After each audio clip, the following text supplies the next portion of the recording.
Alright, welcome. This is just a continuation of the real short video of how to shut down your GCP instance, and I kind of show you a couple other things that I'll be showing anyways next week. So where I left off was I had shown you the SSH directory. And so what we're going to do is we're just going to shut down the virtual machine so that it's not using services in our credit and whatnot.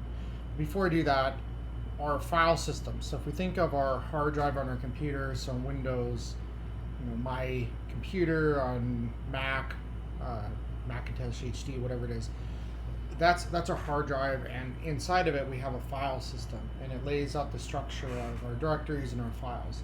So on Linux, the slash stands for root, and so root is kind of the, I guess you could say, the root level of the file system. Okay? And underneath it there are a variety of directories here, and we'll go through what these mean in our next week's session as we go through homework 2 and whatnot. But things like temp, we store temporary files there. Etsy, we store configuration files. Bin, opt, user, these all store a variety of files, but executables and things like that. Okay? Let's go ahead and move on, and let's show you how to shut down this virtual machine. So like I said, you just type exit, and then it should close this window.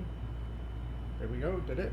It takes us back to this screen in the console. So we just tick the check mark, we go up to that 3-dot menu, and we say stop. When we stop it, if it's a virtual machine, it's no longer going to be charging us that per minute rate to keep that instance up and running. Now, when we're completely done with all of our homework, we probably want to terminate, but we don't want to terminate right now because we're going to use this again.